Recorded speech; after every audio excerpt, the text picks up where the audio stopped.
तो बच्चों आइए सीखते हैं कविता के दूसरे अवतरण की व्याख्या।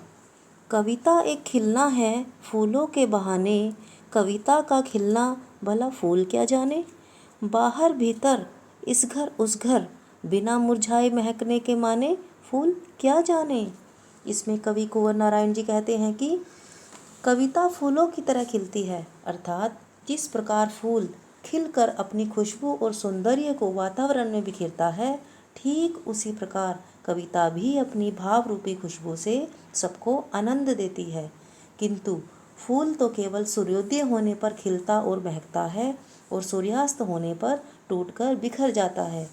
यह केवल सीमित समय के लिए खिलता है, पर कविता एक बार बनकर खिलकर अनंत काल तक खिलती और महकती रहती है। वह अपनी भाव संवेदनाओं से पाठकों को रस यानी कि आनंद प्रदान करती है। कविता अपनी महक से सब जगह खुशबू बिखेरती है। वह सदैव बिना मुरझाए अपना सौंदर्य एवं खुशबू बिखेरती है।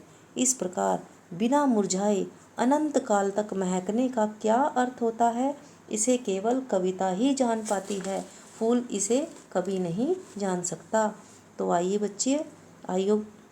तो आओ बच्चों इस कविता का सरल भाषा में दोबारा से व्याख्या करते हैं। कविता एक खिलना है फूलों के बहाने, कविता का खिलना भला फूल क्या जाने।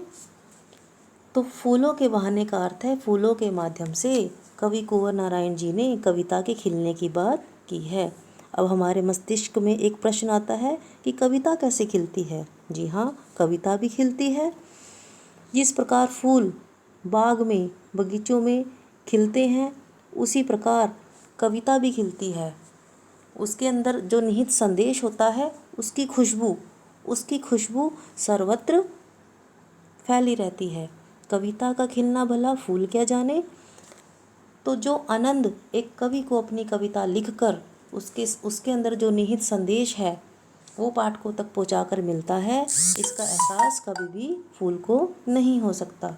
बाहर भीतर इस घर उस घर, तो जो फूल क्या हैं वो बाहर भीतर बगीचे में, ठीक है, इस घर उस घर, कभी हमारे घर आपके घर, हर जगह उगे रहते हैं और खुशबू फैलाते रहते हैं। लेकिन बिना मुरझाए महकने के माने फूल क्या जाने।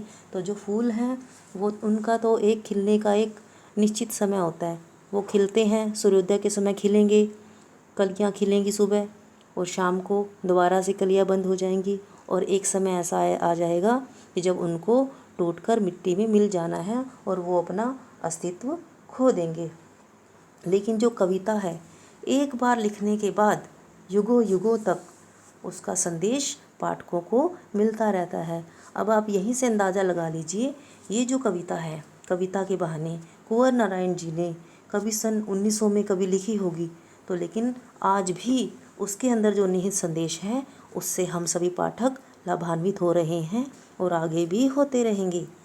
तो यहाँ पर इसका अर्थ स्पष्ट है कि जो आनंद एक कवि को अपनी कविता के अंदर संदेश को डालकर जो मिलता है आनंद, उसका अंदाज़ा कभी भी फूल नहीं लगा सकते।